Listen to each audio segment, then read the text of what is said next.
بسم الله الرحمن الرحيم. இஸ்லாத்தினுடைய கடமைகள் முக்கியமான 5 கடமைகள்ல தொழுகையும் ஒன்றும் ரொம்ப முக்கியமானது. அதுல தொழுகை 5 நேர தொழுகையும் தொழுகைனா பணியின் காரணமாக தொழுகாட்டினா கூட உங்களுடைய பணியை கூட விட்டுருங்கன்னு நல்லா சொல்லியிருக்காங்க. எவர் அதிகமான சும்மா தொழுகலையோ அவங்க காப்பீடு ஆயிடுவாங்கன்னு சொல்லியிருக்கான். அப்படி இருக்கும்போது என்னுடைய கணவர் அரசு போக்குவரத்து கழகத்துல நடத்துனராக இருக்காங்க. அவங்க காலையில ஒரு வாரம் ஃபுல்லா காலையில டியூட்டி போயிடுவாங்க. 4 to 2 மணிக்கு இறங்குவாங்க. வீடு வரும்போது 4 மணி ஆயிடும் சாயங்காலம். திருப்பி அடுத்த வாரம் மத்தியானம் 12 போயிடுவாங்க. போயிட்டு நைட்டு 11 வருவாங்க. அப்படி இருக்கும்போது அவங்களால 5 நேர தொழுகையும் தொழுக முடியல, சும்மா தொழுகையும் தொழுக முடியல, நோன்பும் வைக்க முடியல. இன்ஷால்லா அவங்க தொழுகணும், சும்மாவும் தொழுகணும், நோன்பு வைக்கணும். என்ன வழி? சகோதரி ஒரு நல்ல ஒரு கேள்வி கேட்குறாங்க. என்னன்னா உங்களுடைய கணவர் டிரைவரா இருக்கிறாங்க. அப்போ அதிகமா பயணத்துல போக வேண்டிய தேவை ஏற்படும் பொழுது முறையாக அந்த 5 தொழுகைகளை தொழுவதற்கு நேரம் கிடைக்கல. அதை எப்படி அந்த தொழுகையை நிறைவேற்றுறது அப்படின்னு கேட்கிறாங்க. தொழுகையை பொறுத்த வரைக்கும் பள்ளிவாசலில் சென்று தொழுதால்தான் அல்லாஹ் ஏற்றுக்கொள்வான் என்று சட்டமில்லை. முதலில் பள்ளிவாசல்ல சென்று கூட்டாக தொழுவது அதிகமான நன்மைகளை பெற்று தரும்.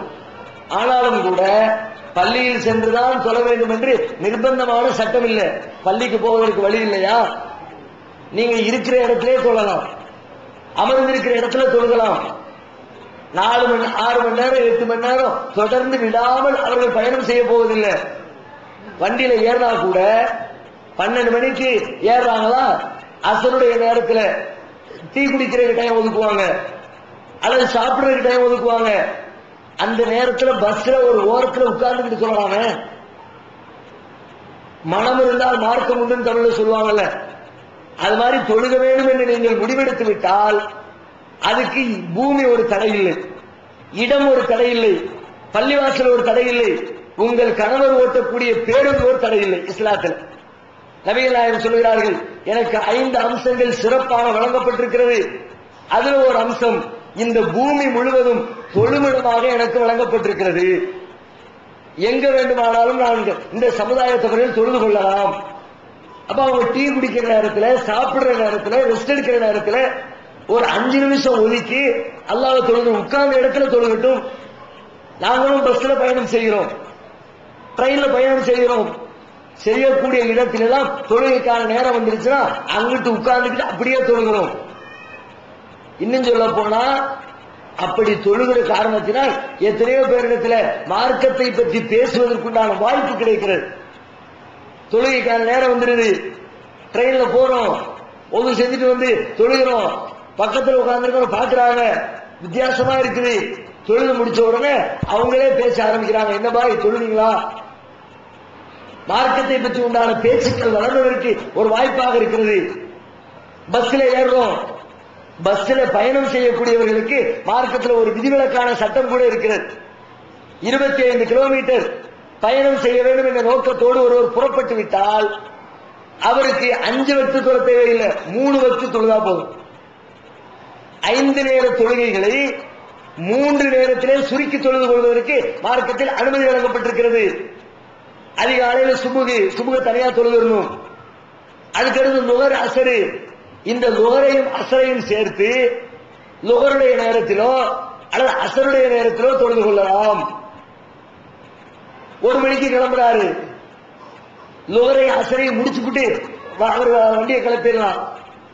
அல்லது கிளம்பி போயிட்டாரு, 12 மணிக்கே கிளம்பிட்டாரு, 4 மணி 5 மணி 5:45 6 மணிக்கு ஒரு இடத்துல போய் வண்டி நிப்பாட்டுறாரு, அங்க போய் லுகரை அசரை சேர்த்து தொழுதுடலாம். அதே மாதிரி மக்ரிப் இஷா இந்த 2ஐயும் சேர்த்து ஒரே நேரத்தில் தொழுதுடலாம். பயணிகளுக்கு இப்படிப்பட்ட ஒரு சலுகை மார்க்கத்தில் வழங்கப்பட்டிருக்கிறது. அது மட்டும் இல்ல, அந்த தொழுகைக்கான நேரத்தை எடுத்துக்கொண்டால் ஏதோ 5 நிமிஷம் 10 நிமிஷத்துல முடிஞ்சிடாது. ஒவ்வொரு தொழுகைக்கும் நீண்ட நேரம் இருக்கிறது. லுகர்னு எடுத்துக்கிட்டா 12:30க்கு அந்த லுகருடைய நேரம் ஆரம்பித்தது என்று சொன்னால் கிட்டத்தட்ட 3 மணி 3:15 மணி வரைக்கும் 2 மணி நேரத்திற்கு மேலாக அந்த லுகருடைய தொழுகையை தொழுவதற்கு உங்களுக்கு நேரம் இருக்கிறது. 2 மணி நேரம் 3 மணி நேரத்துல எப்போ வசதிப்படுதோ அப்போ அந்த தொழுகையை தொழுதுக்குங்க. அதே மாதிரி அசருடைய நேரம் 4 மணி 3:45 4க்கு வந்துதா 6:15 வரைக்கும், சில நேரங்களில் 7 மணி வரைக்கும் கூட அந்த அசருடைய நேரம் இருக்கிறது. இந்த 3 மணி நேரத்துல எப்ப டைம் கிடைக்குதோ, எப்ப ரிலீஃப் கிடைக்குதோ அப்ப தொழுதுகட்டும். மக்ரிபுக்கு கிட்டத்தட்ட ஒரு 1 மணி நேரம் இருக்கிறது. இஷாவுக்கு கிட்டத்தட்ட ஒரு 3-4 மணி நேரம் இருக்கிறது. அப்ப இவ்வளவு லாங் டைம் இருக்கும் பொழுது அதுல எந்த நேரத்துல வசதிப்படுதோ அந்த நேரத்தில் அவர் இருக்கிற இடத்துல ஒது செய்து கொண்டோ, ஒது செய்ய தண்ணி கிடைக்கலன்னா கூட பூமியில அடிச்சு தயமம் செஞ்சுக்கிட்டு, நல்ல சுத்தமான மண்ணு, தண்ணி இல்ல, ஒரு அடி அடிக்க வேண்டியது, கையை உதறிட்டு முகத்தை தடவுங்க, முன் கையை தடவுங்க, முடிஞ்சு போச்சு. தண்ணி இல்ல, ஒது செய்யறங்கிற பிரச்சனை இல்ல, அப்படியே நீங்க தொழுதுடலாம். இப்படி பயணம் செய்பவர்களுக்கு என்று மார்க்கத்தில் சலுகை எல்லாம் வழங்கப்பட்டிருக்கிறது. அந்த சலுகைகளை பயன்படுத்தியாவது அவர் தனது தொழுகையை நிறைவேற்ற வேண்டும். இன்னொன்னு, ஜும்மாவுடைய தொழுகை சம்பந்தமா கேட்டாங்க. யாரு 3 ஜும்மாக்களை வேண்டுமென்றே விடுகிறாரோ அவர் இறை நிராகரிப்பாளர் ஆகிவிட்டார், அல்லாஹ்வை மறுத்த குற்றத்திற்கு ஆளாகிவிட்டார். என்னுடைய கணவருக்கு ஜும்மா கிடைக்கலையேங்கிறாங்க. பயணிகளுக்கு ஜும்மா விதிவிலக்கு. பயணத்தில் போறவங்களை பொறுத்த வரைக்கும் ஜும்மா கடமையே கிடையாது. பெண்களுக்கு ஜும்மா தொழுகை கடமை இல்லை, நோயாளிகளுக்கு கடமை இல்லை, குழந்தைகளுக்கு கடமை இல்லை, முதியவர்களுக்கு கடமை இல்லை, பயணிகளுக்கு கடமை இல்லை. அவர் எவ்வளவு நாள் பயணம் செஞ்சாலும் சரிதான், 1 மாசம் செஞ்சாலும் சரிதான், 1 வருஷம் செஞ்சாலும் சரிதான், 5 வருஷம் செஞ்சாலும் சரிதான், 50 வருஷம் ஆயுள் முழுக்க செஞ்சாலும் சரிதான். பயணி என்ற லிஸ்டுக்குள் இருந்து அவர் 25 கிலோமீட்டருக்கு மேல் பயணம் செய்யக்கூடிய காலங்கள் எல்லாம் அவர் அந்த ஜும்மாவை விட்டாலும் அல்லாஹ் குற்றம் பிடிக்க மாட்டான். ஏன்? நபிகள் நாயகம் அவருக்கு விதிவிலக்கு வழங்கி இருக்கிறார்கள். எப்ப வாய்ப்பு கிடைக்குதோ அப்ப தொழுகட்டும். வாய்ப்பு இல்லாத பட்சத்தில் பயணி என்ற சட்டத்தை பயன்படுத்தி அவர் நுகர தொழுதுட்டு போய்கிட்டே இருக்கலாம். எனவே இந்த சூழ்நிலைகளை எல்லாம் உங்களுடைய கணவரிடத்துல எடுத்து சொல்லுங்க. வாய்ப்பு கிடைக்கும் இன்ஷா அல்லாஹ். நாம மனசு வச்சோம்னா கண்டிப்பாக நாம் நம்முடைய ரப்பை தொழுது அந்த கடமையை நிறைவேற்ற முடியும். அதே மாதிரி தான் நோம்புங்கிற கடமையும் அதையும் நாம் மனதிருந்தால் நிறைவேற்ற முடியும் என்பதை உங்களுடைய கணவருக்கு தெளிவாக எடுத்து சொல்லி புரிய வைங்க. அல்லாஹ் அவர்களை தொழக்கூடியவராக மாற்றி காட்டுவார் இன்ஷா அல்லாஹ். இப்ப ரமணான் மாதம் வரும்போது அதுல பாத்தீங்கன்னா கடைசி 10 சொல்லி சொல்றாங்க. ஆனா எந்த நாளும் சொல்லி குறிப்பிடப்படல. நம்ம அஜர்த்துமார்கள்லாம் சேர்ந்த கடுமையான ஆராய்ச்சி பண்ணி 27 சொல்லி பிக்ஸ் பண்ணிட்டாங்க. அதுலயே பாத்தீங்கன்னா நாங்க எப்படின்னா இப்ப பெரும்பாலும் காலங்காலமா எப்படி செஞ்சுட்டு வரோம்னா சீரியல் செட்டு மைக் செட்டு எல்லாமே போட்டு பாட்டு பாடி அன்னைக்கு பாத்தீங்கன்னா ரொம்ப பயபக்தியோட தான் கொண்டாடிட்டு வரோம். இப்ப என்னுடைய கேள்வி என்னன்னா, இந்த தைலத்தை கதவுங்கிறது புனிதமான இரவுன்னு சொல்லப்பட்டிருக்கு, நமக்கு எல்லாத்துக்கும் தெரியும். ஆனா இப்ப சில நாட்களுக்கு முன்னாடி பாத்தீங்கன்னா மேராஜ் இரவு சொல்லி ரொம்ப பயபக்தியோட பள்ளிவாசல்லையும் சரி வீடுகளையும் அனுஷ்டிச்சாங்க. இந்த மேராஜை பத்தி கொஞ்சம் சரியான விளக்கம் கொடுக்க கேட்டுக்கொள்கிறேன். சகோதரருடைய கேள்வி, மேராஜ் இரவு என்று கொண்டாடுகிறார்களே அது சம்பந்தமாக மார்க்கம் சொல்லக்கூடிய சட்டம் என்ன என்று கேட்கிறார்கள். நபிகள் நாயகம் ஸல்லல்லாஹு அலைஹி வஸல்லம் அவருடைய வாழ்க்கையில ஒரு நாள் இரவில் அல்லாஹ் மக்காவில் இருந்து நபிகள் நாயகத்தை புராக் என்ற வாகனத்தின் மூலமாக பைத்துல் முகத்தஸ், ஜெருசலத்தில் இருக்கிற பைத்துல் முகத்தஸிற்கு எடுத்து சென்றான். பிறகு அங்கிருந்து விண்ணுலகத்திற்கு நபிகள் நாயகத்தை அழைத்து சென்று அங்கே பல்வேறு காட்சிகளை அல்லாஹ் நபியர்களுக்கு காட்டினான். சுவர்க்கத்தை காட்டினான், நரகத்தை காட்டினான், ஹவுலுல் கௌசர் என்ற தடாகத்தை காட்டினான், இன்னும் பல்வேறு தீமைகள் செய்தவர்கள் அனுபவிக்கிற தண்டனைகளை காட்டினான், பலதரப்பட்ட நன்மைகள் செய்த மக்களுக்கு கிடைக்கிற சுவன பரிசை காட்டினான், பல நபிமார்களை காட்டினான், இப்ராஹிம் நபியை காட்டினான், மூசா நபியை காட்டினான், யூசுப் நபியை காட்டினான், ஈசா நபியை காட்டினான். இப்படி பலதரப்பட்ட காட்சிகளை அல்லாஹ் ரப்புல் ஆலமீன் நபிகள் நாயகத்திற்கு காட்டிய அந்த நிகழ்ச்சியை தான் மேராஜ் என்று குறிக்கப்படுகிறது ஹதீஸ்களில். இந்த மேராஜை பத்தி சொல்லும் போது அல்லாஹ் குர்ஆன்ல சொல்றான், வமா ஜஅல்னா ருயல்லதி அரைனாக இல்லா ஃபித்னத்தல் லின்னாஸ். உமக்கு காட்டினோமே அந்த காட்சி, அதனை மனிதர்களுக்கு ஒரு சோதனையாகத்தான் ஆக்கியிருக்கிறோம். மேராஜ் இரவின் மூலமாக அல்லாஹ் இந்த மனிதர்களை சோதிப்பதாக சொல்லி காட்டுகிறான். அந்த மேராஜை எப்படி நம்பணுமோ அப்படி நம்பியவர்கள் சோதனையில் வெற்றி பெற்றார்கள். எப்படி நம்பக்கூடாதோ அப்படி நம்பியவர்கள் அந்த சோதனையிலே தோல்வி அடைந்தார்கள்.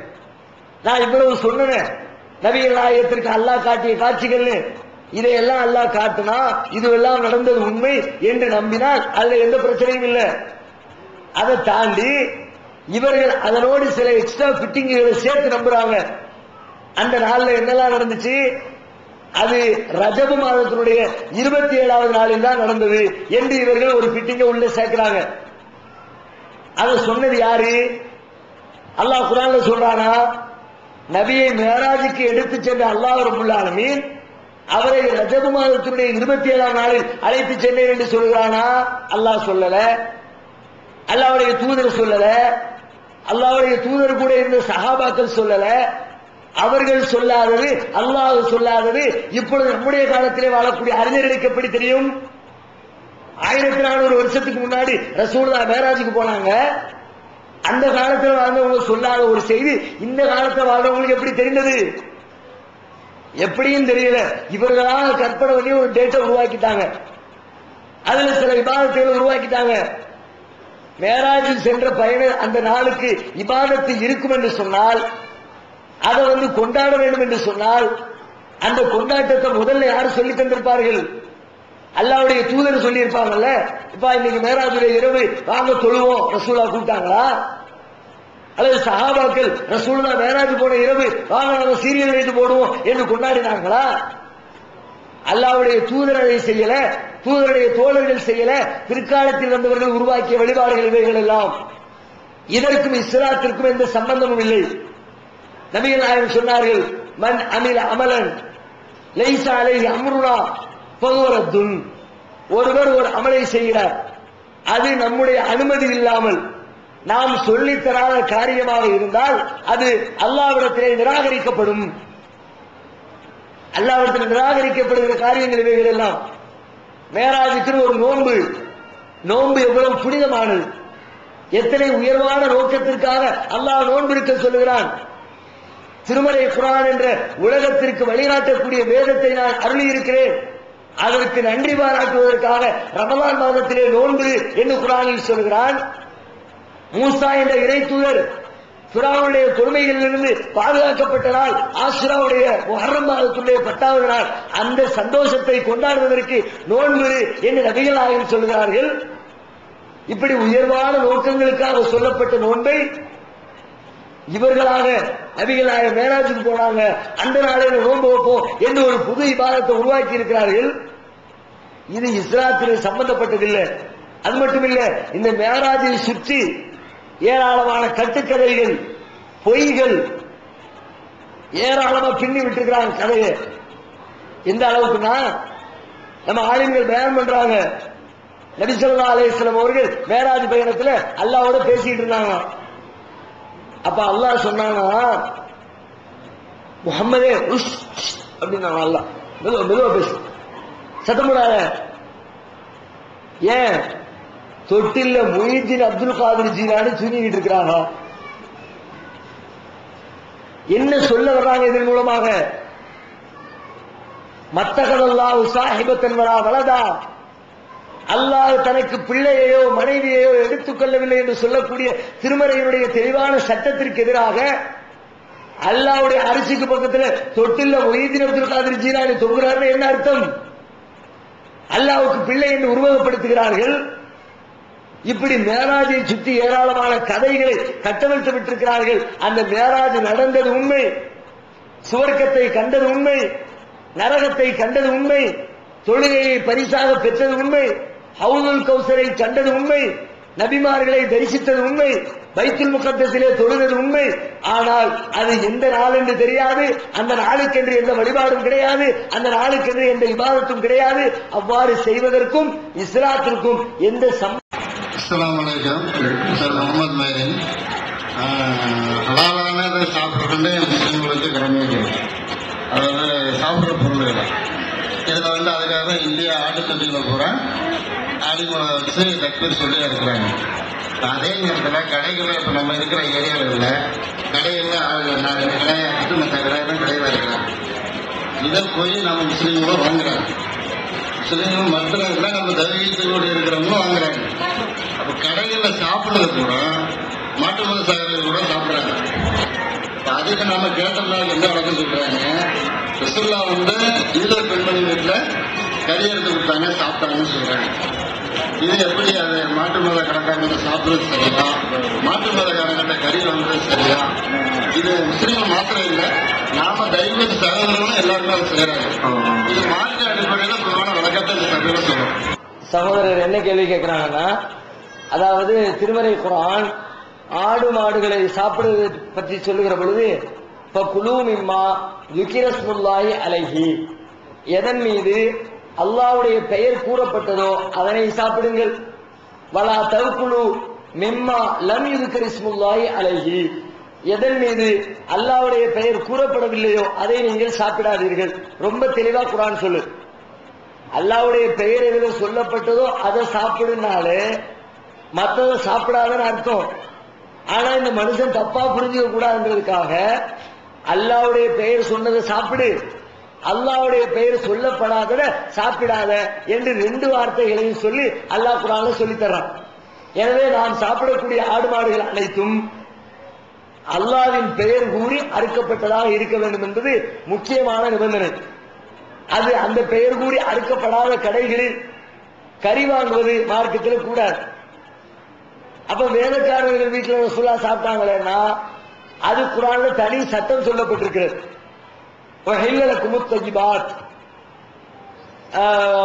அந்த வேலைக்காரருடைய உணவு உங்களுக்கு ஹலாலாக்கப்பட்டிருக்கிறது.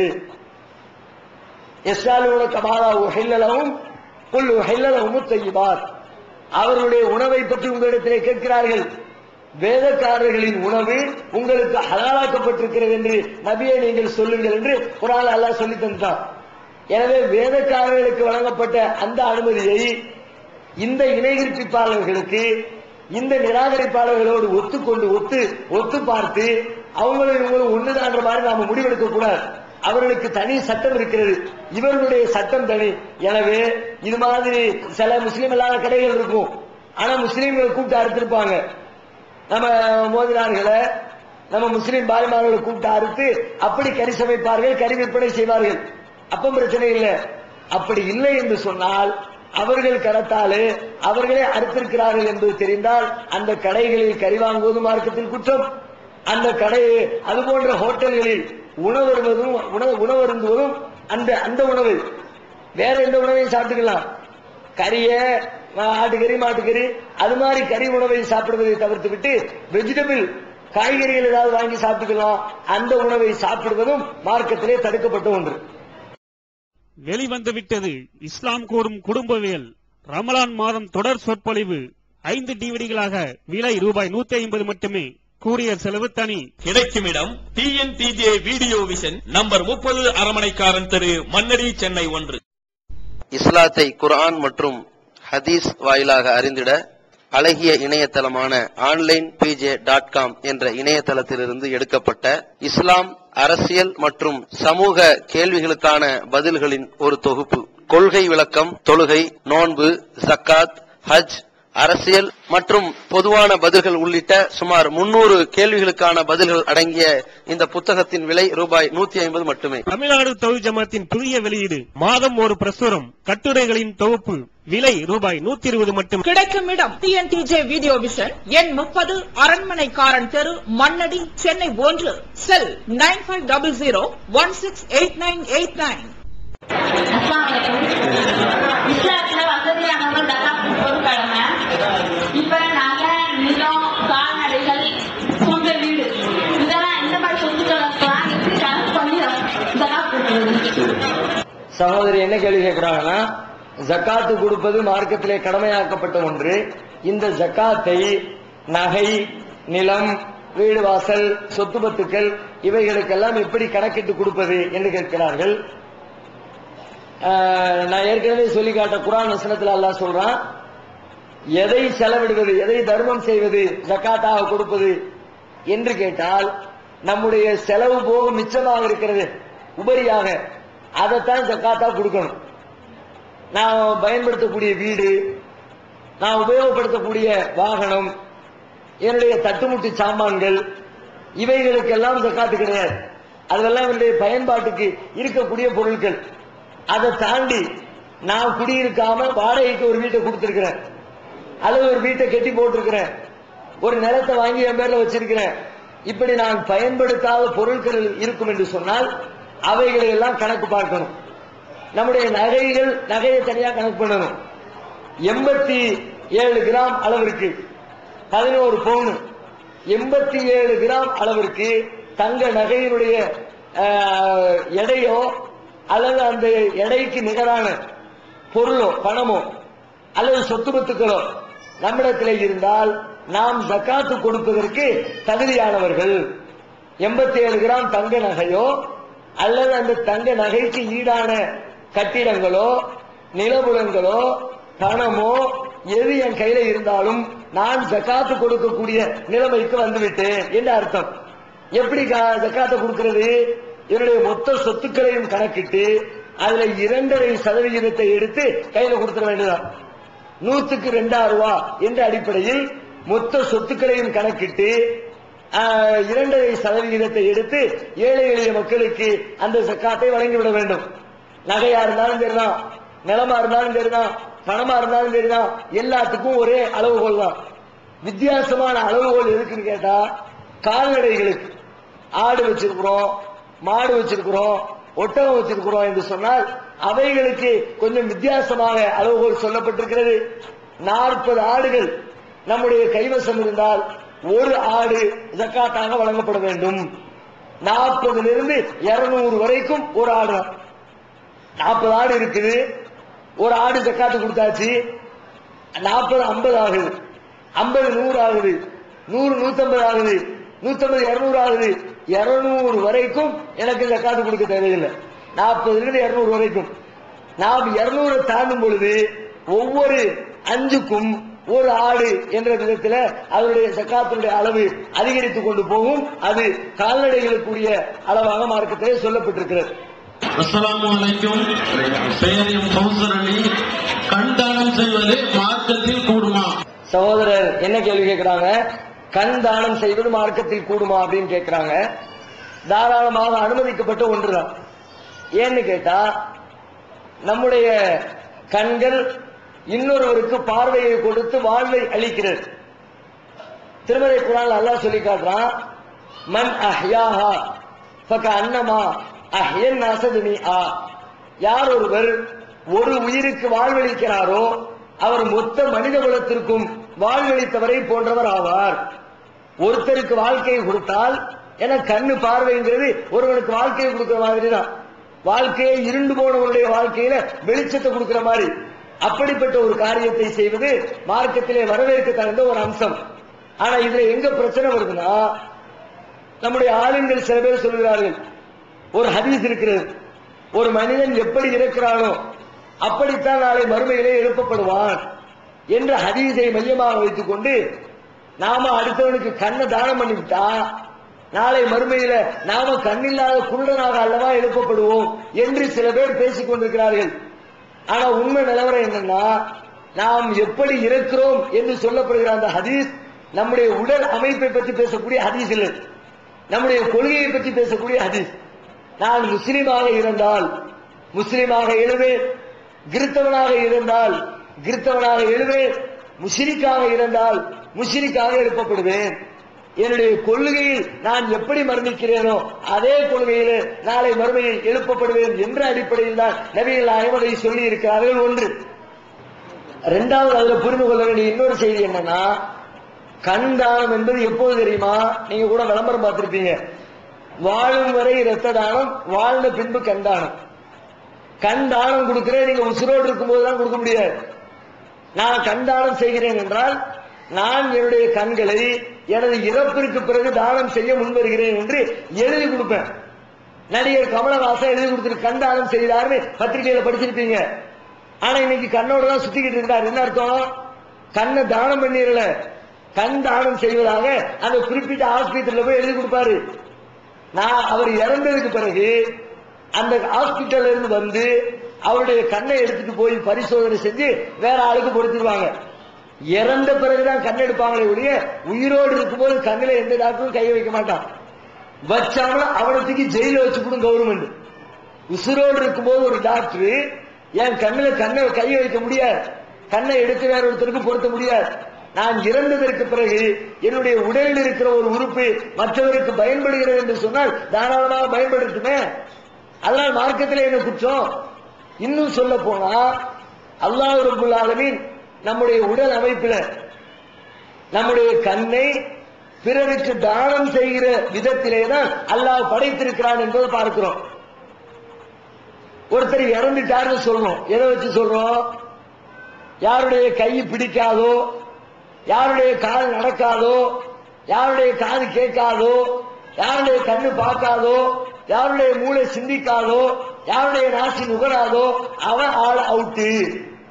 ஒண்ணு வேலை செய்யல, உடம்பு வேலை செய்யல, மூளை வேலை செய்யல, ஹார்ட் வேலை செய்யல, ஆளு மௌத்தா போயிட்டான்னு சொல்லுவோம். இதுதான் மௌத்துக்கு வரையில.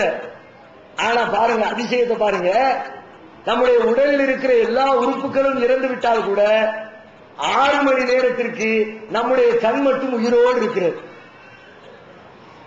கைய மௌத்தாக்குறான்ல, கிட்னிய மௌத்தாக்குறான்ல, ஹார்ட்ட மௌத்தாக்குறான்ல, மூளையை மௌத்தாக்குறான்ல, கண்ணை மட்டும் 6 மணி நேரத்துக்கு உயிரோடு வச்சிருக்கான். அந்த தகவலை ஆஸ்பத்திரிக்கு, இறந்துட்ட தகவலை ஆஸ்பத்திரிக்கு சொல்லி அங்கிருந்து டாக்டர் வந்து என் கண்ணை எடுத்து அதை பரிசோதனை பண்ணி அடுத்தவன் கண்ணில பொருத்துறதுக்கு ஒரு 4 மணி நேரம் 5 மணி நேரம் டைம் எடுக்கும். அதுக்கு இடையில கண்ணு செத்து போச்சுன்னா பிரயோஜனம் இல்லை.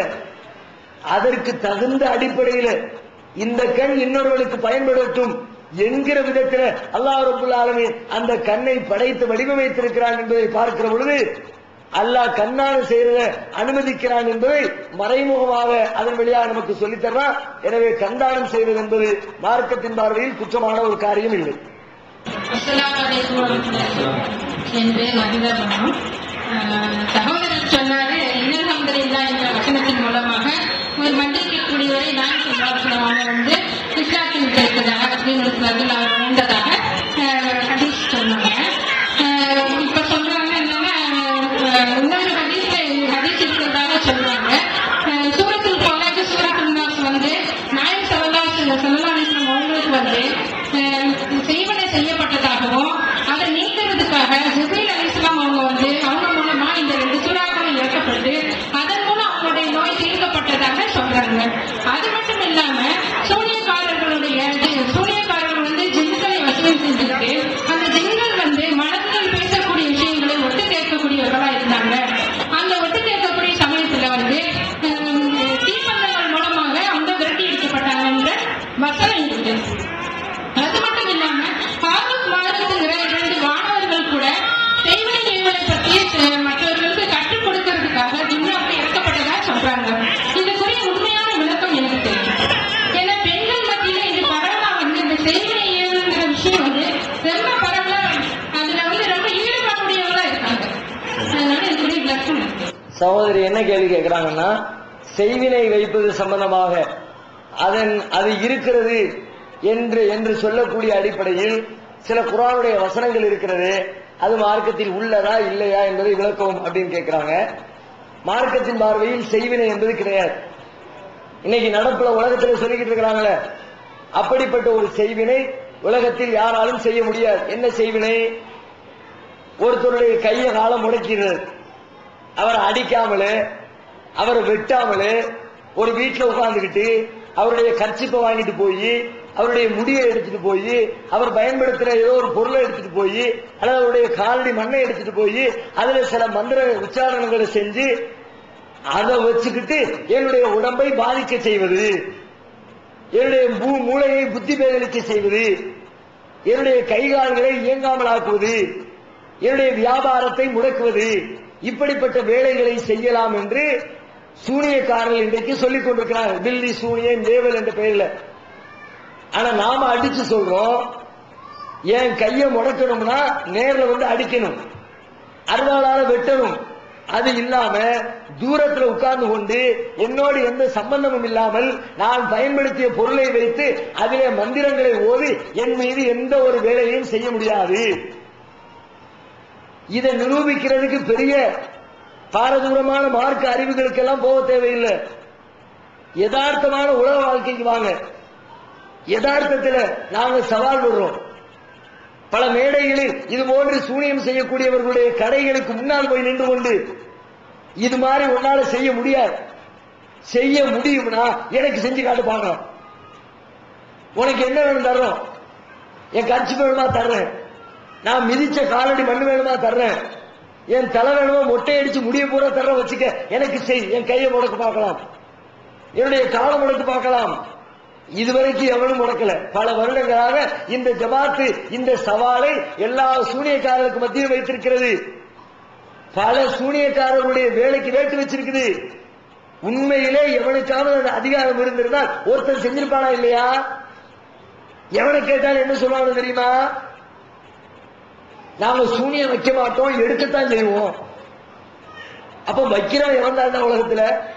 இது மாதிரி சூனியம் வச்சு ஒருத்தர் காலி பண்ண முடியும்னா நான் கேட்கிறேன், ஊர் உலகத்துல எத்தனை பெரிய பெரிய எதிரிகள் இருக்காங்க.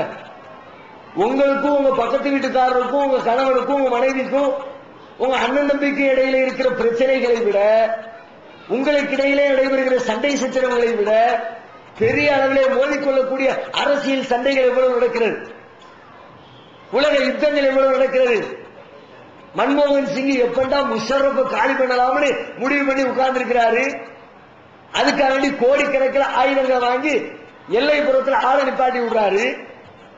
அவன் அந்த பக்கம் இருந்துகிட்டு அவன் ஆயுதங்களை எல்லாம் கொண்டு நிப்பாட்டி, ராணுவ வீரர்களை கொண்டு நிப்பாட்டி, இந்தியாவுக்கு என்ன செய்யலாம், மன்மோகன் சிங் எப்படி காலி பண்ணலாம், சோனியா காந்தி எப்படி சோழிய முடிக்கலாம், அவனுக்கு கோடிக்கணக்கில் செலவு பண்ணிக்கிட்டு இருக்கிறான். உண்மையிலே ஏவல் பில்லி சூனியம் இருக்குன்னு சொன்னா நீங்க 1000 ரூபாய் கொடுப்பீங்க சூனியக்காரனுக்கு, அவன் 1000 கோடியை கொடுப்பான். வச்சுக்க, ஆள அங்க காலி பண்ணு.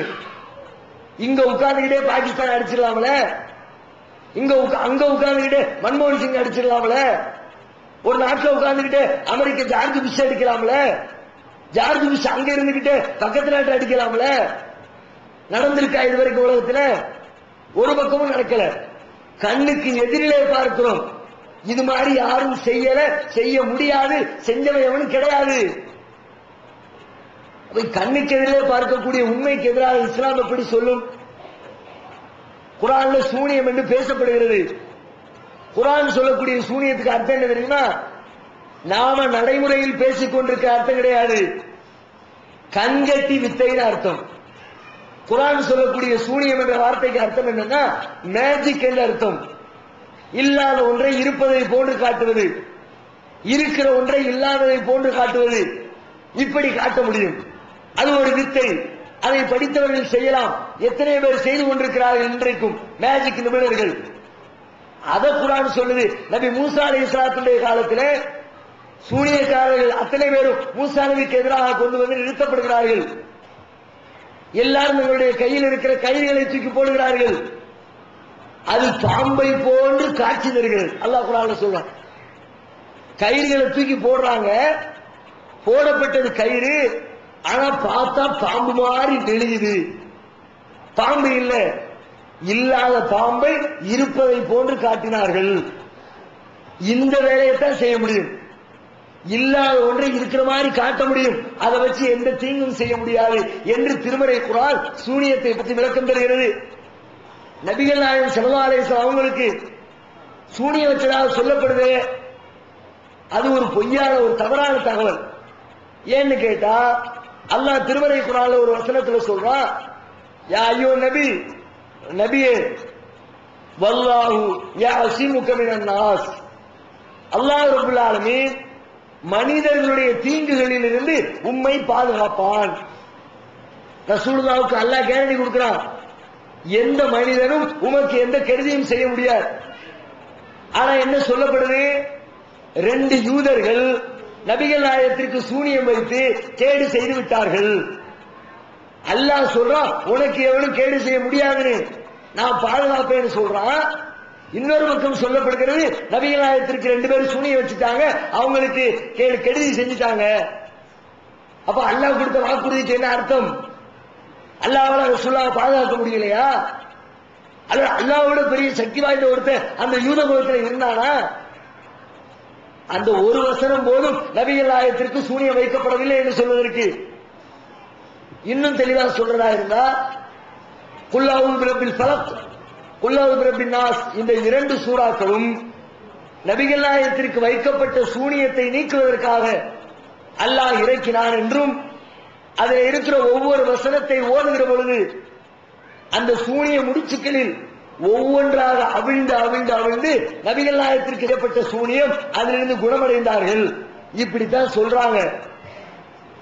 ஆனா நல்லா யோசிச்சு பாருங்க, நபிகள் நாயகத்திற்கு சூனியம் வைக்கப்பட்டதாக சொல்லப்படுகிற காலகட்டம் நபி அவர்களுடைய மதீனா வாழ்க்கை. இந்த குல்லாவுல் பிரபில் ஃபலக்கும் குல்லாவுல் பிரபின் நாசும் இறைக்கிரளப்பட்ட காலகட்டம் நபி அவருடைய மக்கா வாழ்க்கை.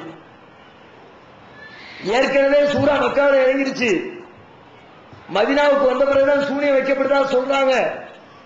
இந்த சூனியத்திற்கு பாதுகாப்பதற்காக வேண்டி இறக்கப்பட்டால் இந்த வசனம் எங்க இறக்கப்பட்டிருக்கணும்? மதீனாவில் தான் இறக்கப்பட்டிருக்கணும். மதீனாவில் வைக்கப்பட்டிருக்கு, மதீனாவில் இறங்கணும்.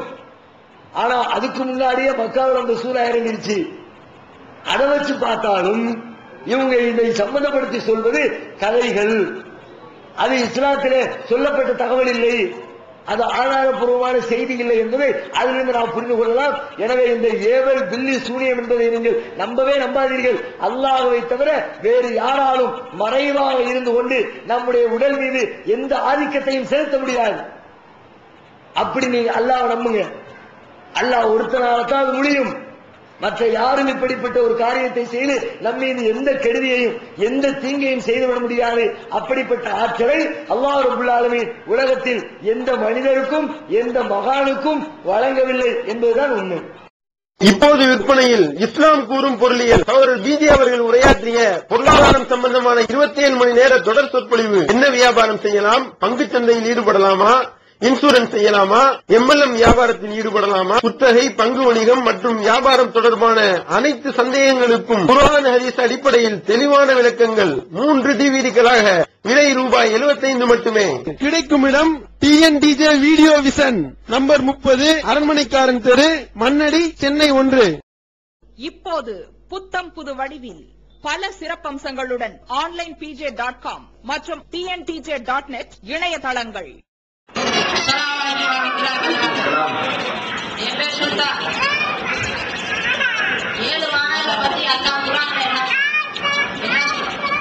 அவருடைய கேள்வி என்னன்னா, 7 வானங்களை பற்றி அல்லாஹ் குர்ஆனில் என்ன சொல்லுகிறான்?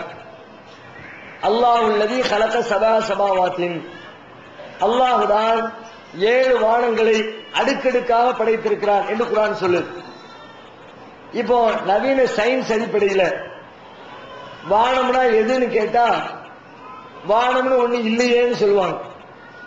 அறிவியலாளர்கள்ட்ட நீங்க போய் கேட்டா நாம சொல்லுவோம் அந்த இடத்துல வானம் அப்படின்னு, வானத்தை பார்த்து தலையை தூக்குன்னு சொல்லுவோம்.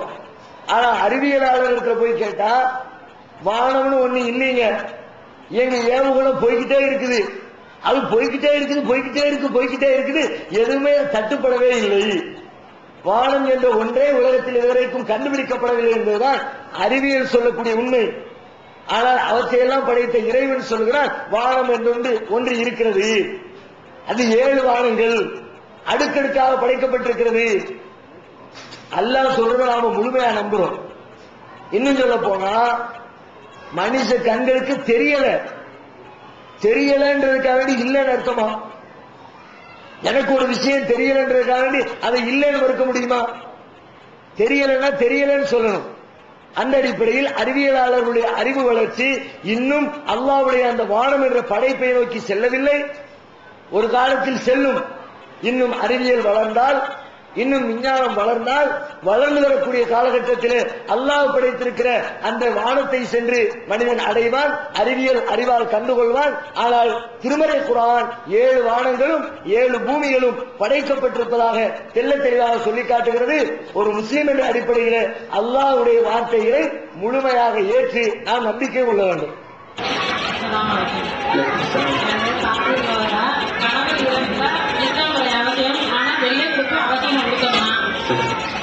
அம்மா என்ன கேள்வி கேட்கிறாங்கன்னா, கணவன் இறந்து விட்டால் இத்தா இருப்பது அவசியம், ஆனால் அது வெள்ளை நிறத்தில் தான் அந்த ஆடை அணியப்பட வேண்டுமா என்று கேட்கிறார்கள். முழுக்க வெள்ளையில தான் இருக்கணும்னு மார்க்கத்தில் சொல்லப்படல. ஆனால் வெள்ளை கலந்த ஆடையை அணிவியுங்கள் என்று இருக்கிறார். வெள்ளை நிறம் கலந்திருக்கும்ல, லேசா பார்டர்ல அந்த ஓரத்துல இடையில வெள்ளை கலந்த மாதிரி இருக்கக்கூடிய ஆடைகளை அணிய வேண்டும் என்று அணியுமாறு நபி ஸல்லல்லாஹு அலைஹி வஸல்லம் வலியுறுத்தி இருக்கிறார்கள். எனவே வெள்ளை கலர் டிரெஸ் தான் போட்டு உட்காரணும் என்று மார்க்கத்திலே திட்டவட்டமாக சட்டம் இல்லை. பெண்கள் தொழுவும் போது வீட்டுல தலையில துணிகளை போட்டுட்டு இந்த மாதிரி தொழுகலாமா இல்லை சாதாரண பெண்கள் தொழுகிற பொழுது தங்களுடைய ஆடையை எவ்வாறு அமைத்துக் கொள்ள வேண்டும் அப்படின்னு கேட்கிறாங்க. ஒரு அந்நிய ஆடவனுக்கு முன்பு வருகிற பொழுது எவ்வாறு தன்னுடைய உடலின் அனைத்து பகுதிகளையும் மறைத்திருப்பார்களோ அதே போன்றுதான் அல்லாஹ்விற்கு முன்னிலையிலே தொழுகிற பொழுதும் தலையிலிருந்து பாதம் வரைக்கும் அத்தனையையும் மறைத்து விதமாக அவர்கள் தொழ வேண்டும். தொழுகைக்கு எக்ஸ்ட்ரா ஆடை சொல்லப்படுது. சாதாரணமா வீட்டில் இருக்கும்போது அந்நிய ஆண்கள் யாரும் இல்ல, மச்சா இல்ல, மச்சனை இல்ல, குழந்தனார் இல்ல, அப்படிப்பட்ட நேரத்தில் ஒரு சாதாரண நிலையில் இருப்பார்கள். அந்த ஆடையோடு தொழுது விட முடியாது. தொழுகைக்கு வரும்போது தலையில முக்காடு போட்டு கைகள் எல்லாம் மறைத்த நிலையில் தான் தொழ வேண்டும். ஆண்களுக்கு கூட அதுல அதிகப்படியாக சட்டம் சொல்லப்பட்டிருக்கிறது. ஆம்பளைங்க கூட சாதாரணமாக வலியுறுத்தப்பட்ட கடமை என்ன? தங்களுடைய மறைவிடங்களை மறைத்துக் கொள்ள வேண்டும். ஆண்களுக்குரிய சட்டம். தொழ போற நேரத்தில் எக்ஸ்ட்ரா தோள்பட்டையை மறைச்சுக்கணும். தோல் புஜம் திறந்த நிலையில வீட்டுல தானே நிக்கிறோம், நம்ம இப்படிதானே எப்போதும் வீட்டுல இருப்போம்னு சொல்லிவிட்டு மேல ஒண்ணுமே இல்லாம தொழுதக்கூடாது. குறைந்தபட்சம் ஒரு துண்டையாவது தூக்கி போட்டு ஒரு சட்டையை தூக்கி மாட்டிக்கிட்டு தோல் புஜத்தை மறைத்த நிலையில் தான் தொழ வேண்டும் என்று ஆண்களுக்கு எக்ஸ்ட்ராவாக ஆடையை தொழுகைக்கு மார்க்கம் சொல்வதை போன்று பெண்களுக்கும் முழுமையாக தம்மை மறைத்த நிலையில் தான் தொழ வேண்டும் என்று மார்க்கம் சட்டம் சொல்கிறது. ஒரு ஆண்களுக்கு பொருளும் சக்தி இருந்தா சொல்றாங்க. நான் சகாவிய பெண்கள் காலத்துல வேணா அது சரியா இருந்திருக்கும், அவங்க பொறுமையோட எதையும் ஏற்றுக்குவாங்க. இந்த நாவடி காலத்துல இருக்கிற பெண்கள் அந்த மாதிரி ஒற்றுமையாகவும் முதல் மனைவிய சந்தோஷமா வச்சுக்கிற மாதிரி யாருமே இருக்க மாட்டேங்கிறாங்க. அப்படி இருக்கும்போது அந்த கணவன் நீதமா நடந்தாலும் வர்ற மனைவி நடக்க விட மாட்டேங்கிறாங்க, நீதமா நடக்க விட மாட்டேங்கிறாங்க. அப்படி இருக்கும்போது எப்படி அவங்க 2 மனம் 3 மனம் செஞ்சுக்கிறது? இதுக்கு நீங்க வழக்கம் அம்மா என்ன கேட்கிறாங்கன்னா, அந்த காலத்துல வாழ்ந்த சஹாபிய ஆண்கள் பெண்கள் அவர்களுடைய வாழ்க்கையில ஒன்றுக்கு மேற்பட்ட திருமணம் செய்கிற பொழுது தமது மனைவியருக்கு மத்தியிலே நீளமாக நடப்பதற்கு வாய்ப்பு இருந்தது. அவங்க செஞ்சுக்கிட்டாங்க, ஓகே. ஆனா இன்னைக்கு நீளமாக நடக்கிறது இல்லை. ஒரு கால் ஆம்பளைங்க நினைச்சா கூட பெண்கள் நடக்க விடுறதில்லை. மனைவி வீட்டுக்கு வந்தா அவர் 2ஆம் பொண்டாட்டிக்கு வீட்டுக்கு போகாம இவனை நம்ம வீட்டிலே வைக்கிறதுக்கு என்ன வழி, அதுக்கு இவன் பிளான் பண்றான். அந்த வீட்டுக்கு போனா அதே மாதிரி அவ பிளான் பண்றான், இவனை அந்த பக்கம் போகக்கூடாது, வர்ற வருமானத்தை பூரா இங்கிட்டே சேர்த்துக்கணும், எப்போதுமே இங்கிட்டே இருக்கிறதுக்கு வழி பண்ணணும் என்கிற விதமாக 2வது மனைவியின் வீட்டில் அவள் சித்தரிக்கிறாள், முடிவெடுக்கிறார். இப்படிப்பட்ட சூழ்நிலையில் எப்படி 2வது திருமணம் சாத்தியம் என்று கேட்கிறார்கள். இப்படி ஒரு சூழ்நிலை வந்து அந்த சூழலுக்கு கணவன் பலியாகக்கூடிய சூழ்நிலை இருந்தால் மார்க்கத்தில் 2வது கல்யாணத்துக்கு அனுமதியே கிடையாது. அல்லாஹ் குர்ஆன்ல இந்த 2வது திருமணத்தை பற்றி பேசும்போது என்ன சொல்றான்? ஃபன்கிஹு மா தாபலக்கும் மினன் நிசாஇ மஸ்னா வ சுலாஸ வ ருபாஅ ஃபஇன் கிஃப்தும் அல்லா தாதிலு ஃபவாஹிதத்தன். நீங்கள் விரும்பினால் 2 பேரையோ அல்லது 3 பேரையோ அல்லது 4 பேரையோ மணமுடித்துக் கொள்ளுங்கள். அவர்களுக்கு மத்தியிலே நீதம் செலுத்த முடியாது என்று நீங்கள் பயந்தால் ஃபவாஹிதத்தன், ஒன்றோடு நிறுத்திக் கொள்ளுங்கள். நீதம் செலுத்தினாதான் உண்டு, இல்ல நம்ம கவுந்துருவோம், அவ பேச்சை கேட்டு அந்த வீட்டிலே இருந்துருவோம், இவ பேச்சை கேட்டு இந்த வீட்டிலே இருந்துருவோம் என்கிற விதமான ஒரு சூழ்நிலை இருந்தால் அவன் 2ஆம் கல்யாணம் செய்து கொள்வதே மார்க்கம் அனுமதிக்கவில்லை. ஆனாலும் இந்த விஷயத்துல பெண்கள் சில யதார்த்தமான உண்மைகளை புரிந்து கொள்ள வேண்டும். யதார்த்தமா என்ன நடப்பு? நம்முடைய கணவர் அடுத்த ஆணை திருமணம் செய்கிறார், அடுத்த பெண்ணை திருமணம் செய்கிறார், 2ஆம் கல்யாணம் பண்றாருன்னு பண்ணும் பொழுது கோபப்படக்கூடிய பெண்கள் ஒரு கட்டத்தில் அவர்கள் விதவையாகி நின்றார். அவர்களுடைய கணவன் அவர்களை விட்டு இறந்து விட்டால் அல்லது அவர்களை விட்டு பிரிந்து விட்டால், அவர்கள் வாழாத நிலையிலே தள்ளப்பட்டால் அப்ப இவங்களுடைய சூழ்நிலை என்ன? ஒவ்வொரு பெண்ணும் யோசிக்கணும். இன்னைக்கு அல்லாஹ் நல்ல முறையில் நம்மளை வச்சிருக்கிறான், கடைசி வரைக்கும் அப்படி வச்சிருக்கணும். அதை நாம மறுக்கல, அதை நாம விரும்புறோம். ஆனாலும் இப்படியே இந்த வாழ்க்கை தொடருமா? இன்றைக்கு இருப்பதை போன்று நாளைக்கு நம்முடைய கணவரோடு சந்தோஷமான வாழ்க்கை நமக்கு கிடைக்குமான்னு சொல்ல முடியாது. அப்படி இருக்கிற தருணத்தில் நம்முடைய கணவனை நாம் இழந்து விட்டால் நமக்கு வாழ்வு கொடுப்பவர் யார்? ஒரு 25 வயது பெண், கல்யாணம் முடிஞ்சு 1 வருஷம் ஆச்சு, கணவன் ஆக்சிடென்ட்ல இறந்துட்டாரு. 28 வயசு பெண், கல்யாணம் முடிஞ்சு 4 வருஷம் ஆச்சு, கணவன் மனைவிக்கு மத்தியில பிரச்சனை, விவாகரத்து பண்ணிட்டாரு, அல்லது குணா வாங்கிட்டு இந்த பெண்ணு திரும்ப வந்துருச்சு. கல்யாணம் முடிந்து திருமணம் முடிந்து 1 வருடம் 2 வருடம் 3 வருடம் என்று கழிந்ததற்கு பிறகு உங்களுடைய வாழ்க்கையை இழந்து நீங்கள் தெருவில் நின்றால் உங்களுக்கு வாழ்க்கை கொடுப்பதற்கு முன்வரக்கூடியவர் யாராக இருப்பார்? புதுசா கல்யாணம் முடிக்கிறவன் வருவானா? முதல் கல்யாணம் முடிக்கிறவன் முதல் திருமணம் முடிக்கக்கூடிய ஒரு பெண்ணை தான் தேர்ந்தெடுப்பான். 99.9% அதுதான் நடப்பு நிலவரம். ஏன்னா அவனும் விரும்புறதில்லை, அவனுடைய குடும்பத்தாரும் நான் ஒரு விதவைக்கு வாழ்வு கொடுக்க போறேன்னு நான் சொன்னா, நான் அப்பதான் கல்யாணம் முடிக்க போறேன், இதுவரைக்கும் எனக்கு கல்யாணம் ஆகலை என்று சொன்னால் என்னுடைய தாய் ஒத்துக்குவாங்களா? என்னுடைய தகப்பனார் ஒத்துக்குவாரா? என்னுடைய சகோதரர் ஒத்துக்குவானா? என்னுடைய குடும்பத்தார் ஏன்பா நீ போய் 2ஆம் கல்யாணத்தை முடிக்கிற? ஏன் விதவை பெண்ணை போய் முடிக்கிற? ஒரு நல்ல ஒரு கன்னி பெண்ணை முடிக்கலாமே என்றுதான் எனக்கு ஆலோசனை சொல்வார்கள். அந்த ஆலோசனையை தவறு என்று சொல்ல முடியாது. நபிகள் நாயகம் அந்த ஆலோசனையை சொல்லி இருக்கிறாங்க. ஒரு நபி தோழர் போருக்கு போயிட்டு திரும்ப வர்றாங்க. அவருடைய ஒட்டகம் சண்டித்தனம் பண்ணுது, பின்னாடி வர்றாரு. அதை பார்த்துவிட்டு ரசூலுல்லா அவர்கிட்ட போய் பக்கத்துல போய், என்னப்பா ஒட்டகம் எந்திரிக்க மாட்டேங்கன்னு சொல்லி ரசூலுல்லா அந்த ஒட்டகத்தை தட்டி எழுப்பி அவரை கூட்டிக்கிட்டு வர்றாங்க. அந்த ஒட்டகத்தை எப்படி கிளப்பணுமோ அப்படி கிளப்பி கூட்டிட்டு வந்துட்டாங்க. கூட்டிக்கிட்டே வரும்பொழுது பேசிக்கிட்டே வர்றாங்க. என்ன ஜாபீர், கல்யாணம் எல்லாம் முடிஞ்சிருச்சா? ஆமா கல்யாணம் முடிச்சுட்டேன். யார கல்யாணம் முடிச்ச? ஒரு விதவை பெண்ணை தான் கல்யாணம் முடிச்சேன். அப்ப ரசூலுல்லாஹ் கேட்கிறாங்க, ஏன் நீ ஒரு கன்னி பெண்ணை திருமணம் முடித்திருக்கலாமே, அவரோடு சந்தோஷமாக இருப்பதற்கு வாய்ப்பு இருக்குமே.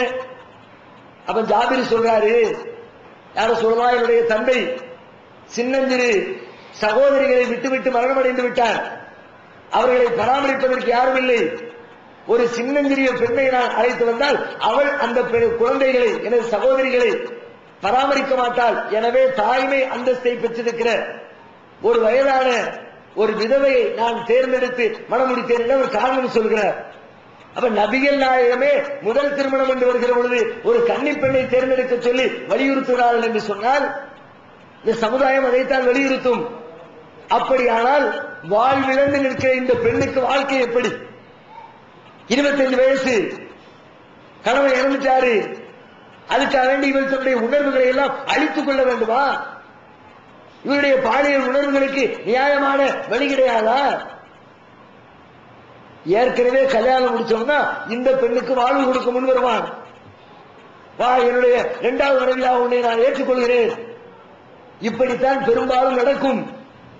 அது நடக்கலன்னா, அதுக்கு அனுமதி வழங்கலைன்னா என்ன நடக்கும்? பொறுத்து பொறுத்து பாப்பா. கணவனை இழந்து 1 வருஷம் ஆச்சு, 2 வருஷம் ஆச்சு, 3 வருஷம் ஆச்சு, தன்னுடைய நியாயமான உணர்வுகளுக்கு தீர்வு கிடைக்கவில்லை என்று சொல்கிற பொழுது அல்லாஹ்வுடைய அச்சத்தோடு தன்னை தற்காத்துக் கொள்கிற பெண்கள் உண்டு.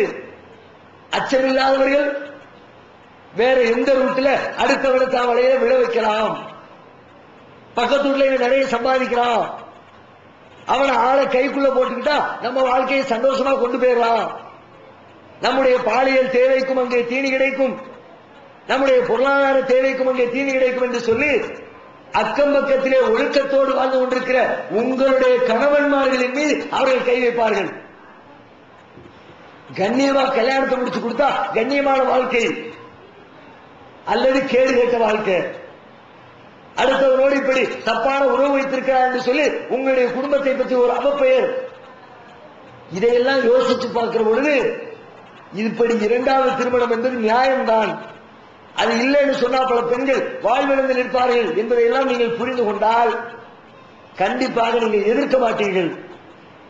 விருப்பம் இல்லாட்டியும் பரவாயில்லை, மார்க்கம் அனுமதித்திருக்கிறது என்கிற பொழுது, நம்முடைய கணவருக்கு அதற்கான வசதி வாய்ப்புகள் இருக்கிறது என்று தெரிகிற பொழுது நீங்க ஏன் விட்டுக் கொடுக்க மறுக்கிறீங்கன்னு தெரியல. அல்லாஹ்வின் மீதும் மறுமையின் மீதும் நம்பிக்கை வைத்திருக்கிற ஒரு இஸ்லாமிய பெண் இன்னொரு பெண்ணுக்கு வாழ்க்கை கிடைக்க கூடாது என்று தீர்மானிக்கலாமா? எனவே எத்தனை நாகரிகம் வளர்ந்தாலும் சரி, இன்னும் சொல்ல போனா நாகரிகம் வளர்ந்திருக்கிற இந்த காலத்துலதான் 2வது கல்யாணம் அவசியம். அந்த காலத்துல கூட வெளியே தெரியாம வீட்டுக்குள்ள அடக்க ஒடுக்கமா இருந்துட்டு போயிருவாங்க. இன்னைக்கு எல்லாத்தையும் அவுத்து போட்டு தெருவில் அலைகிற காலம். இந்த காலத்தில் அந்த பெண்களுக்கு தேவையான முறையான உறவுகள் நாம் ஏற்படுத்தி கொடுக்கவில்லை என்று சொன்னால் சமுதாயம் ஒழுக்க சீர்கேட்டிலே போய் விழுந்து எங்க பார்த்தாலும் சின்ன வீடு செட்டப் பண்ணி வச்சு குடும்ப உறவுகள் எல்லாம் சிதிலமடைந்து நாசமாய் போய்விடும். எனவே அந்த காலத்திலிருந்து இந்த காலம் மட்டுமில்லை, இனிமேல் கியாமத் நாள் வரைக்கும் வரக்கூடிய காலத்திலே தேவை இருந்தால், நீதி செலுத்த முடியும் என்ற நம்பிக்கை இருந்தால் அத்தனை பேருக்குமே 2வது திருமணம் என்பது சாத்தியமான ஒன்றுதான் என்பதை புரிந்து கொள்ள வேண்டும். உணர்வு முஸ்லிம் சமுதாயத்தின் நம்பர் 1 தமிழ் வார இதழ். ஒருங்கி கிடந்த முஸ்லிம்களின் உணர்வுகளை தட்டி எழுப்பதில் 13 ஆண்டு கால வரலாற்று சாதனை படைத்த ஒரே இதழ் உணர்வு. செய்திகளின் நடுநிலைமை, விமர்சனங்களின் நேர்மை, சமுதாய செய்திகளுக்கு முன்னுரிமை, இஸ்லாத்தின் எதிரிகளை அடையாளம் காட்டுதல், அரசியல், ஆன்மீகம் பற்றிய கேள்விகளுக்கு ஆணித்தரமான பதில்கள், ஆய்வு கட்டுரைகள், பல சுவையான அம்சங்களுடன் வெளிவரும் உணர்வின் வாசக சமுத்திரத்தில் நீங்களும் சங்கமமாகுங்கள். ஆண்டு சந்தா உள்நாடு ரூபாய் 400, வெளிநாடு ரூபாய் 2300, தனி இதழ் ரூபாய் 8. உங்கள் டிராஃப்ட்களை முஸ்லிம் மீடியா ட்ரஸ்ட் நம்பர் 7 வடமலைக்கா street 2nd floor Mannadi Chennai 1 என்ற முகவரிக்கு அனுப்பி வையுங்கள். ஈகத்துவம் ஓரிரை கொள்கையை விளக்கும் முற்பற்ற மாத இதழ் PJ MI சுலைமான் ஷம்சுல்லுஹா. இன்னும் பல சிறந்த அறிஞர்களின் கருத்து கருவூலங்கள், இன்னும் பல சிறந்த அம்சங்களுடன் வெளிவரும் ஏகத்துவம் இதழை படித்து உங்கள் மார்க்க அறிவை வளர்த்துக் கொள்ளுங்கள். ஆண்டு சந்தா உள்நாடு 100 ரூபாய், வெளிநாடு 400 ரூபாய், தனி இதழ் 9 ரூபாய். உங்கள் டிராஃப்ட்களை ஏகத்துவம் இலக்கம் 30 அரண்மனைக்காரன் தெரு மன்னடி சென்னை 1 என்ற முகவரிக்கு அனுப்பி வையுங்கள். மகளிருக்கு வழிகாட்டும் மாத இதழ் தீன்குல பெண்மணி. தமிழ்நாடு தவ்ஹீத் ஜமாத்தின் மேற்பார்வையில் முஸ்லிம் பெண்களுக்கான இல்லற கடமைகள், மருத்துவ பகுதி, சிறுவர் பகுதி, திருமண தகவல் பகுதி, ஹதீஸ் திறனாய்வு போட்டி மற்றும் பல சுவையான அம்சங்களுடன் வெளிவரும் முஸ்லிம் பெண்களுக்கான முழுமையான மாத இதழ் தீன்குல பெண்மணி. ஆண்டு சந்தா உள்நாடு 100 ரூபாய், வெளிநாடு 400 ரூபாய், தனி இதழ் 9 ரூபாய். உங்கள் MODDகளை எடுத்து அனுப்ப வேண்டிய முகவரி தீன்குல பெண்மணி, நம்பர் 30, அரண்மனைக்காரன் தெரு, மன்னடி, சென்னை 1.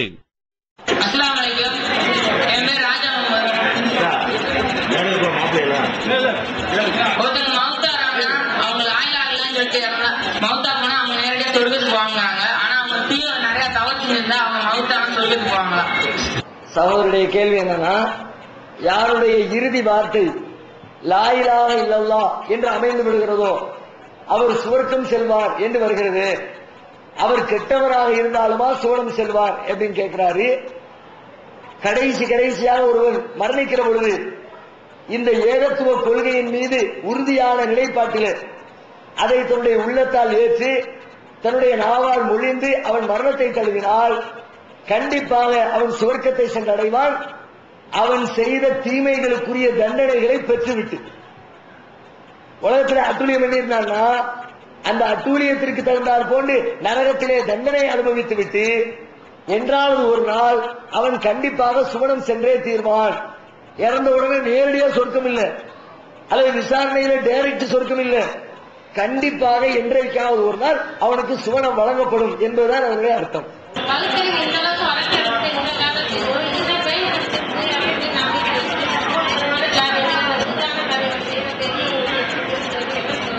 பகுத்தறிவு வளர்ந்திருக்கிற இந்த காலத்திலையும் பேய் பிடிச்சிருக்குது, பிசாசு பிடிச்சிருக்குன்னு பேசிக்கிட்டு அலைகிறாங்களே, இவங்களை எப்படி உங்களுக்கு தெளிவுபடுத்துறதுன்னு கேட்கிறாங்க.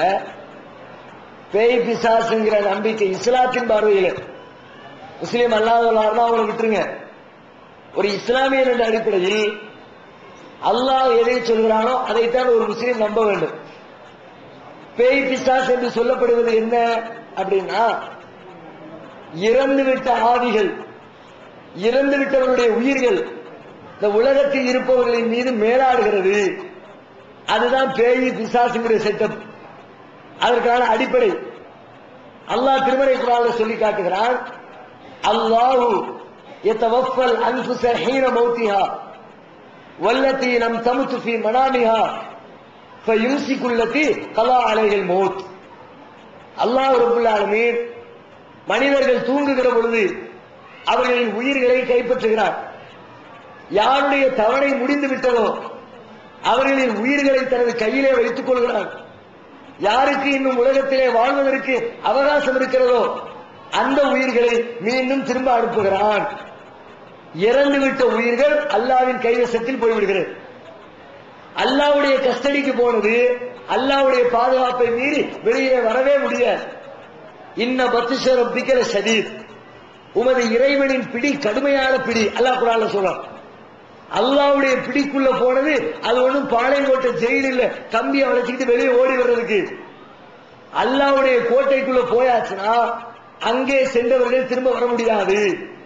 ஒமின் வராயியும் பர்ஸகுன் இலா யௌமி யுபாஸூன், ஒருவர் இறந்து விட்டார் என்று சொன்னால் அவருக்கும் இந்த உலகத்திற்கும் மத்தியிலே ஒரு பெரிய கண்ணுக்கு புலப்படாத திரை ஒன்று போடப்படுகிறது. அந்த திரைக்கு அப்பால் இருக்கிறவர்கள் இங்கே வர முடியாது, இங்கே இருக்கிறவர்கள் அங்கே செல்ல முடியாது. இப்படி ஒரு முஸ்லிம் நம்பணும். இறந்த உயிர் இந்த உலகத்துக்கு திரும்ப வருவது என்பது சாத்தியமே இல்லை. பிறகு எப்படி பேய் பிசாசுங்கிற நம்பிக்கை? மனநோய் இருக்கிறது. இப்ப சில நீங்க நினைப்பீங்க சில பேர் அப்படி செய்யறாங்க, சக்தியை மீறி செயல்படுறாங்க, அவங்களுக்கு தெரியாத மொழியெல்லாம் பேசுறாங்க. சில பேர் வந்து சொல்லுவாங்க அவனுக்கு இங்கிலீஷே தெரியாதுங்க, இங்கிலீஷ்ல புறந்து கேட்டாமா. பேய் பிடிச்சவன் இங்கிலீஷ்ல பேசுறான், ஆனா இங்கிலீஷ் தெரியாது. நல்ல விசாரிச்சு பார்த்தா இங்கிலீஷ் பேசுறான்னு சொல்றாங்களே. இப்ப நான் சொல்றேன் ஒருத்தர் பேயாடிட்டு இருக்காரு, அவர் இங்கிலீஷ்ல பேசுறாருன்னு நான் வந்து சொல்வதாக இருந்தால் முதல்ல எனக்கு இங்கிலீஷ் தெரிஞ்சிருக்கணும். அப்பதான் அவன் இங்கிலீஷ்ல பேசுறானா அல்லது இங்கிலீஷ்ல உளறானான்னு கண்டுபிடிக்க முடியும். அது இல்லாம ஏதோ 4 வார்த்தை தெரிஞ்சு வச்சிருக்கேன்னு வச்சுக்கோ. இங்கிலீஷ்ல how are you, what is your name அப்படிங்கிறாங்க. ஒரு 4 வார்த்தையை தெரிஞ்சுட்டு அப்படியே குழப்பி பேசுறான். எனக்கு இங்கிலீஷ் தெரியாது. நான் என்ன நினைப்பேன், அப்பா ஆங்கிலத்தில் நாம புலந்து விட்டான். வாட் இஸ் யுவர் நேம் பச்சை பிள்ளை கூட சொல்லும். அதை சொல்லியிருப்பான். எனக்கு விவரம் தெரியாம இங்கிலீஷ்ல பேசுறான். பெரும்பாலான இடங்களில் அப்படித்தான் நடக்கிறது. அது மட்டும் இல்ல, நம்முடைய மூளையுடைய அமைப்பு, மூளை வந்து சுருக்கமாக அப்படியே படைக்கப்பட்டிருக்கிறது. இந்த சுருக்கத்தில் நாம பேசுறோம்ல பேச்சுக்கள், கேட்கக்கூடிய செய்திகள் மூளையில ஒவ்வொரு பகுதியில போய் பதியும். பயனுள்ள செய்தி, அவசியமான செய்தி, ரொம்ப முக்கியமான செய்தி, தவற விட்டுவிடக்கூடாத செய்தி என்று சொல்லி அந்த செய்திக்கு தகுந்தாற் போன்று நம்முடைய மூளையினுடைய முக்கியமான பகுதிகளில் போய் அந்த தகவல் பதியும். ஒருத்தருக்கு 1 லட்சம் ரூபாய் கடன் கொடுத்தோம், அந்த செய்தி நமக்கு ரொம்ப முக்கியமான செய்தி, அது மூளையினுடைய அடித்தளத்தில் பதிவாகும். தூக்கத்தில் எந்திரிச்சு கேட்டாலும் கரெக்டா சொல்லுவோம், 1 லட்சம் ரூபாய் கொடுத்திருக்கிறேன் வாங்கிடு. ஏன்? நம்மை பொறுத்த வரைக்கும் இந்த 1 லட்சம் கொடுத்தது ரொம்ப முக்கியமான செய்தி. 50 காசு கொடுத்திருப்போம், அது ஒரு அற்பமான செய்தி, மூளையினுடைய மேல் பகுதியில் இருக்கும். 2 நாள் நினைவு வச்சிருப்போம், 3ஆவது நாள் மறந்துடுவோம். இது மூளையினுடைய செட்டப். இதுல நாம தெருவில் போய்கிட்டு இருப்போம், போகும்போது 4 பேர் 4 பேசிக்கிட்டு இருப்பான். அந்த பேச்சுக்கள்ல சில வார்த்தைகள் எனக்கு புரியாத மொழியாக இருக்கும். ஆனா அவன் பேசுற 4 வார்த்தை என் மண்டையில மூளையில சில ஓரங்களை போய் விழுந்து கிடக்கும். மூளையில ஏதாவது அதிர்வு ஏற்பட்டால் அந்த வார்த்தைகள் வெளியிலே வரும். இந்த பழங்காலத்துல பெரிய தட்டு ரெக்கார்ட் பிளேயர் கருப்பு கலர்ல, அதுல பாட்டை பதிஞ்சு வச்சு அதுல ஊசியை கொண்டு குத்துவாங்க. ஊசியை தூக்கி விட்டு அந்த இடத்துல குத்தும். குத்துச்சுன்னா அதற்குள்ளே பதியப்பட்டிருக்கிற பாடல் சப்தமாக வெளியிலே வரும். அதே மாதிரி மூளையில அங்கங்கே கிடைக்கக்கூடிய சில வார்த்தைகள் மூளையில ஏதாவது அதிர்வு ஏற்பட்டு மூளையில ஒரு கோளாறு ஏற்பட்டால் அந்த வார்த்தைகள் வாய் வழியாக வெளியிலே வரும். நான் ஒரு ஹிந்திக்காரனை கிராஸ் பண்ணி போய்கிட்டு இருப்பேன், அவன் கியாகை கைசாகை என்னமோ பேசிட்டு இருப்பான். அவன் பேசின 2 வார்த்தை மண்டையில விழுந்துருச்சு. அந்த மூளையில ஒரு அதிர்வு ஏற்பட்ட உடனே என் வாயிலிருந்து அந்த வார்த்தை வெளியே வரும். கியாகை கைசாகை. நான் மொழி தெரிஞ்சு பேசுறது இல்ல, உளர்றேன். எனக்கு ஏற்கனவே பரிச்சயமான சில வார்த்தைகளை சொல்லி உளறுகிறேன். ஆனா பக்கத்துல இருக்கிறவங்க விவரம் தெரியாம ஹிந்தி பேசலாமா சொல்றவனுக்கு ஹிந்தி தெரியாது, இங்கிலீஷ் பேசலாமா சொல்றவனுக்கு இங்கிலீஷ் தெரியாது. அப்ப இப்படி யதார்த்தமாக சிந்தித்து பார்க்கிற பொழுது சில மனநோய், மன அழுத்த நோய், மூளையில ஏற்பட்ட பாதிப்புகள், அதனால் சில பேர் தன்னுடைய இயற்கைக்கு மீறிய காரியங்களை செய்கிறார்கள். நீங்க அவங்களை எல்லாம் கொண்டு வாங்க, யாருக்காவது பேய் பிடிச்சிருக்குன்னு சொன்னா பேயை கூட்டிட்டு வாங்க, பேயை நாங்க ஓட்டுறோம். தலைமையில தமிழ்நாடு தௌஹீத் ஜமாத்துடைய தலைமையகத்தில் சென்னையில மாசத்துக்கு ஒரு பேய், 2 மாசத்துக்கு ஒரு பேய் ஓட்டிக்கிட்டு இருக்கிறோம். பேயினா பேய் ஓட்டுறது இல்ல, அவனுக்கு சில நோய் இருக்கும், மன அழுத்த பாதிப்பு இருக்கும். சம்பந்தப்பட்ட மருத்துவர்கள்ட்ட கொண்டு போய் விட்டு கவுன்சிலிங் பண்ணி மருந்து மாத்திரைகள் கொடுத்து அந்த நோயை சரி பண்ணி இன்னைக்கு தமிழ்நாட்டில் எத்தனையோ பேர் நல்ல விதமாக நடமாடி கொண்டிருக்கிறார்கள். எனவே பேய் பிசாசுன்னு ஒண்ணு இல்ல, மனநோய் இருக்கிறது. அதை தாண்டி யோசிச்சா சில பேர் ஆக்ஷன் பண்றான், பேய் மாதிரி நடிக்கிறான். எதுக்குன்னா சில காரியங்களை சாதித்துக் கொள்வதற்கு. பேய் வேஷம் போட்டா அக்கம் பக்கத்தில் உள்ளவன் சில காரியங்களை செஞ்சு கொடுப்பான். உதாரணத்துக்கு ஒரு ஊருக்கு பொதுக்கூட்டத்துக்கு போயிருந்தோம், பேய் இல்ல பிசாசு இல்லைன்னு பேசிக்கிட்டு இருந்தோம். பேசிக்கிட்டு இருக்கும்போது முன்னாடி ஒருத்தன் ஜங்கு ஆட ஆரம்பிச்சிட்டான். ஏய் வந்துட்டான், முத்து கருப்பையானால வந்துட்டாலும் முடிச்சு ஆடிச்சு. எல்லாரும் கேட்க ஆரம்பிச்சாங்க, பேய் இல்லைங்கிற பாரு முத்து கருப்பை வந்துட்டாங்க. பயால முடிச்சு விட்டு கூட்டிட்டு வா, முத்து கருப்பனை என்னன்னு பாத்துருவோம். ரூம்ல கூட்டிட்டு போய் 2-3 மூத்த அறிஞர்கள் இருந்தாங்க. கொஞ்ச நேரம் பார்த்துக்கிட்டே இருந்தார். அவன் ஒரு 10 நிமிஷம் துள்ளுனான். 10 நிமிஷத்துக்கு பிறகு ஓங்கி காத்தாமட்டையோட ஒச்ச இழுப்பு கொடுத்தார். தலை சுத்தி மன்னிச்சிருங்க மன்னிச்சிருங்க மன்னிச்சிருங்க. என்னடா சொல்ற, விவரத்தை சொல்றா. அவனுடைய ஆக்ஷனை வச்சே கணிச்சிடலாம் இவன் நடிக்கிறானா அல்லது நோயாளியா பைத்தியமா. ஆளை கணிச்சு 2 குடுப்பு கொடுத்த உடனே நானும் எங்க வீட்டுல கல்யாணம் முடிச்சு வைங்க வருஷம் 1 வருஷமா சொல்றேன், எங்க வீட்டுல கட்டி வைக்கவே மாட்டேங்கிறாங்க. அதனாலதான் பேய் வேஷம் போட்டாச்சுன்னா ஊருக்குள்ள 4 பேர் பேசுவான், உன் பிள்ளைக்கு ஒரு காலு கட்ட போட்டு விடு, கல்யாணத்தை முடிச்சு வை, எல்லாம் சரியா போயிருமா, அதுக்கு தான் இந்த வேஷம். அதுக்கப்புறம் வீட்டை ரூம திறந்து வெளியே பேயெல்லாம் ஓட்டியாச்சு, அத்தா மட்டும் சொல்லி கொடுக்க கூடாது, எல்லாம் ஓடி பார்த்து சரி பண்ணியாச்சு. ஆனா திரும்ப பேய் பிடிக்காம இருக்கணும்னா உடனே உன் பிள்ளைக்கு கல்யாணத்தை முடிச்சு போய் அட்வைஸ் பண்ணிட்டு வந்துட்டோம்.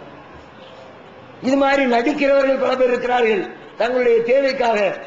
அப்படி யாரேனும் உங்க பக்கத்துல இருந்தா எங்கள்கிட்ட கூட்டிட்டு வாங்க, அந்த பேய என்னன்னு பார்த்து அந்த நோயை நாங்க ஓட்டி காட்டுறோம் இன்ஷா அல்லாஹ். தமிழ்நாடு தௌஹீத் ஜமாஅத்தின் ஆதரவற்றோர் இல்லம் இறைவனுக்கு செய்ய வேண்டிய கடமைகளுக்கு அடுத்தபடியாக பெற்றோரை பேணுவது பற்றி இஸ்லாம் அதிகமாக வலியுறுத்துகிறது. பெற்றோரை பேணாதவர்கள் மறுமையில் வெற்றி பெற முடியாது என்று இஸ்லாம் அறிவுறுத்துகிறது. ஆயினும் இஸ்லாத்தின் இந்த கட்டளையை சில முஸ்லிம்கள் அலட்சியம் செய்து பெற்றோரை வீட்டை விட்டு விரட்டுகின்றனர், பெற்றோரை பிச்சைக்காரர்களாக மாற்றுகின்றனர். இந்த அவல நிலைக்கு பரிகாரம் காணும் வகையில் முதியோர் ஆதரவு இல்லத்தை தமிழ்நாடு தௌஹீத் ஜமாஅத் நடத்துகிறது. தாயன்புடன் உணவு, உடை, மருத்துவம் உள்ளிட்ட 24 மணி நேரமும் செவிலியருடன் கூடிய பராமரிப்பு மற்றும் தனி ஆம்புலன்ஸ் வசதி இவை அனைத்தும் முற்றிலும் இலவசமாக செய்து தரப்படுகிறது. அனாதைகளை அரவணைப்பவரும் நானும் சொர்க்கத்தில் இணைந்திருப்போம் என்ற நபிகள் நாயகம் ஸல்லல்லாஹு அலைஹி வஸல்லம் அவர்களின் அமுத மொழியை ஏற்று அனாதைகளை அரவணைக்கும் இல்லமும் தமிழ்நாடு தௌஹீத் ஜமாஅத் நடத்தி வருகிறது. இப்பணியை தொடர்ந்து செய்திட உங்கள் நன்கொடைகளையும் ஜகாத்தையும் தாராளமாக வாரி வழங்குமாறு கேட்டுக் கொள்கிறோம். உங்களது நன்கொடைகளை டிடியாகவோ செக்காகவோ மணி ஆர்டராகவோ அனுப்பலாம். டிடி அனுப்புபவர்கள் தமிழ்நாடு தௌஹீத் ஜமாஅத் வங்கி கணக்கு எண் 7882748827 இந்தியன் வங்கி மண்ணடி கிளை என்ற பெயரில் எடுத்து அனுப்ப வேண்டிய முகவரி தமிழ்நாடு தௌஹீத் ஜமாஅத் மாநில தலைமையகம் 30 அரண்மனைக்காரன் தெரு மண்ணடி சென்னை 1. போன் 044252152226. Allah